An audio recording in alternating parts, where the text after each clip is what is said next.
a Petrobras representava 3% do PIB brasileiro. Com os investimentos, o reforço da indústria naval, a construção das refinarias, isso, em 2013, chegou a 13% do PIB brasileiro, a participação da Petrobras. Então, isso fez com que a Petrobras ela se tornasse uma das grandes engrenagens da economia nacional na geração de emprego, de desenvolvimento, de educação, de, enfim, desenvolvimento tecnológico. O papel social da Petrobras, que foi uma ideia que, inclusive, no discurso de criação dela em 3 de outubro de 1953, na Lei 2004, a Constituição Vargas, o intuito da Petrobras é ela ter, sim, um papel social. Então, hoje que a gente paga uma gasolina absurdamente cara, e eu faço uma lembrança aqui de 3 anos atrás, 4 anos atrás, onde a gente via adesivos da ex-presidente Dilma sendo colado no tanque dos carros para poder abastecer a gasolina a 2,20, 2,30, e hoje a gente simplesmente aqui em Campos e em Macaé, na nossa região aqui do Norte Fluminense, a gente paga R$5, até mais do que R$5 de gasolina. Então, esse papel social, ele foi perdido já desde o governo Temer. Ela tira do seu, inclusive do seu plano de negócios, essa intenção de ter um papel social a Petrobras, e o presidente da Petrobras atual, Castelo Branco, né, que não nos remete a boas lembranças só pelo nome dele. Só pelo nome. Mas o Castelo Branco, ele já chega falando, e deu uma declaração há 2 semanas atrás, dizendo que o sonho dele, um dos grandes sonhos sempre foi vender a Petrobras. E hoje é simplesmente o presidente da empresa, onde na sua entrevista para com os trabalhadores, a primeira entrevista que ele deu na nossa rede interna da Petrobras, a Petronet, a entrevista ele já coloca abertamente que tem que vender refinarias essas que dão lucro, refinarias essas que têm seu papel de soberania, têm seu papel social. Então, ele fala, o momento que a gente vive é mais ou menos esse. O gerente executivo de recursos humanos esteve lá no edifício sede de São Paulo, no EDISP, declarando para aqueles trabalhadores que um dos seus sonhos, ou que um dos objetivos da empresa com o fechamento, é que se sobrar gente, a gente vai demitir as pessoas que sobrarem daquele prédio administrativo. Então, quem for relocado bem, quem não for está demitido. Teseu, desculpa te... mais ou menos a Petrobras hoje. Pode falar, pode interromper. Não, desculpa te interromper, mas eu acho que eu perdi alguma coisa, ou você falou que em 2013 a Petrobras representava 13% do PIB, é isso? Isso. 2013 era 3%. 2013, 3% e 2013, 13%. Então, em 10 anos... Peraí, desculpa, 2003 ela representava quanto? 3%. 6? 3. 3? E 2013 ela foi para 13? Exatamente.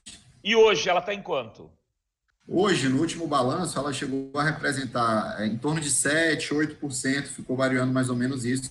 Já com, enfim... Assustador isso. Assustador.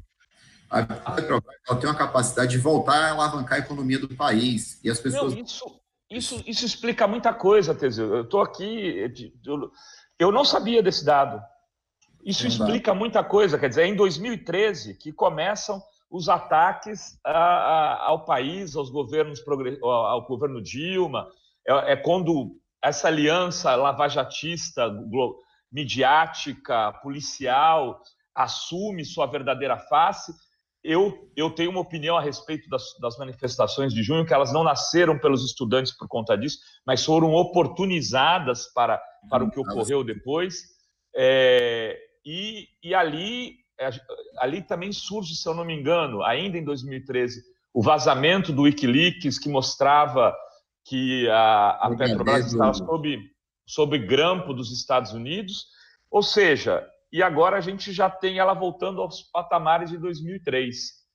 Isso, e assim, um dado concreto que tem, assim, até para também não ficar sem embasamento de dados, pelo próprio balanço da empresa que em 2003, de 2013 para 2018, em 5 anos, a Petrobras diminuiu 53% dos seus investimentos. E o que que isso representa? São plataformas que não estão sendo feitas, são refinarias que não estão sendo feitas, são pesquisas que não estão sendo feitas. Então, os investimentos que a empresa tinha para, inclusive, ter o patamar que tem hoje de total excelência no desenvolvimento do pré-sal, por exemplo, isso não vem de graça, isso vem de fruto de investimento. E aí eu deixo claro aqui que é investimento nosso brasileiro, na nossa mão de obra, com a nossa tecnologia, com os nossos estaleiros.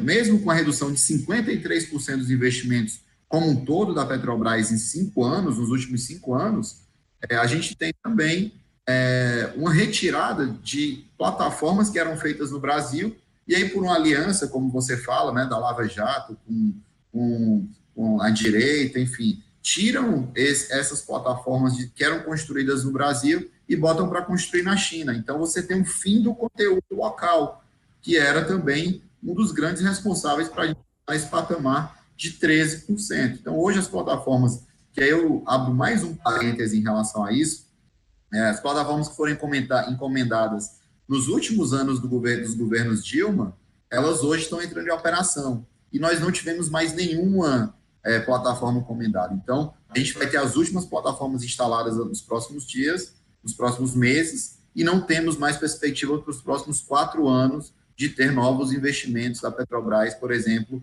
em construção de novas plataformas e exploração dos campos. Então, é mais ou menos esse o cenário. Eu acho que na conjuntura socioeconômica, principalmente do país, que, como você bem disse, a Petrobras ela tem uma capacidade de voltar a economia a crescer, ela tem capacidade de colocar o Brasil para começar a gerar empregos de novo. E hoje, em quase 100 dias do atual governo, a gente não vê vontade nenhuma e medida nenhuma política para que seja feita, de fato, o que mais importa para qualquer governo, que é tirar o povo da fome, tirar o povo da miséria. Ou deveria ser, né? Deveria ser isso, não é tirar claro. o povo, tirar a miséria, enfim. Ô, Teseu, e assim, de forma objetiva, como o movimento sindical petroleiro está se organizando para fazer esse combate? Tem um combate necessário aí colocado, né? Combate, a gente, primeiro... Olha, deixa eu só explicar uma coisa. Quando eu falo em combate, eu não sou da turma do Bolsonaro. Não é combate de miliciano, é combate de ideias e combate democrático. Vamos registrar, Teseu, porque a situação está tão grave aqui nesse país. A gente foi até interpelado ontem por um rapaz uma das bases da Petrobras. Vocês só falam de luta, de não sei o quê, mas é luta de classe, meu amigo. Isso aqui não é luta armada, não. É luta de classe, é aceitação dos trabalhadores, é conversa. A gente passou essa semana, Rovai, por uma semana de assembleias aqui no Norte Fluminense para estar para contribuição assistencial em contrapartida à MP 873, que ataca frontalmente as organizações sindicais aqui no nosso país. Então, a gente passou por assembleias e a gente vê as pessoas interessadas em ouvir o sindicato, a gente vê as pessoas querendo saber o que vai acontecer. Então, assim, a gente tem muita clareza que esse momento ele também traz uma oportunidade para a gente se organizar melhor. E eu acho que essa ideia, inclusive, que nós trazemos de um sindicato popular, é para a gente colocar ali mais uma instituição forte, né? Não uma sua questão legal em si, uma instituição, sindicato popular é uma ideia, um blog, enfim, é um fórum de debate, mas para a gente trazer e tentar unificar cada vez mais a classe trabalhadora. Essa luta de classe ela não começou ontem, nem termina amanhã, mas ela está posta e a gente tem sim que estar muito bem organizado. Então a gente vai ter um congresso, vamos estar antecipando os nossos congressos aqui, onde a gente traz os delegados das bases, a gente traz participação de fora. Me diz uma coisa, esse é o pior momento da Petrobras desde a redemocratização, na tua opinião? As ameaças estão acontecendo, porque a gente teve já no governo Collor uma tentativa, o Collor tinha por interesse privatizar a Petrobras, não deu conta. O Fernando Henrique chegou a criar um novo nome, lá tinha até slogan, Petrobras, né? Mas agora parece que a coisa, eu não sei, eu queria saber se você acha que esse momento é mais delicado, mais duro ou não, vocês já enfrentaram coisas semelhantes e vão para o pau, e vamos derrotar os fascistas e entreguistas. Qual é a tua avaliação? Nossa avaliação aqui é que a gente hoje a gente tem vantagens e desvantagens. Naturalmente, o momento em si, pelo governo que a gente vive agora, com certeza desde a redemocratização, né, no nosso país, a gente tem clareza que é o pior momento que a Petrobras vive em relação a esses ataques. Não existe compromisso nenhum social em relação à Petrobras. Tanto é que eu vi ontem, rodou um vídeo, eu vi no site da CUT Nacional lá, um videozinho de um caminhoneiro altamente decepcionado com as ações do Bolsonaro em relação ao diesel, né? E as pessoas estão se sentindo enganadas. A gente sabe que em todos os lugares, todas as esferas... Ele queimou uma camisa do Bolsonaro, né? É esse que você está falando? Exatamente, é esse que eu estou falando. E aí ele fala especificamente sobre a questão do diesel, que acaba que é o que impacta mais a vida dele. Aliás, só te interrompendo aí, se você achar esse vídeo, Yuri, coloca para a gente colocar no final do programa. É um vídeo de um caminhoneiro queimando a camisa do Bolsonaro. Mas continua, desculpa te interromper aqui. Não, tranquilo. A gente, sem dúvida, vive esse momento, sim, é um dos momentos mais difíceis, assim como tivemos em 95, as contas dos sindicatos bloqueadas, trabalhadores demitidos, nós não temos dúvida que eles vão, sim, nos atacar nesse momento. Só que o recado que a gente dá é que a gente vai, sim, fazer enfrentamento a esse governo, não tenham dúvidas.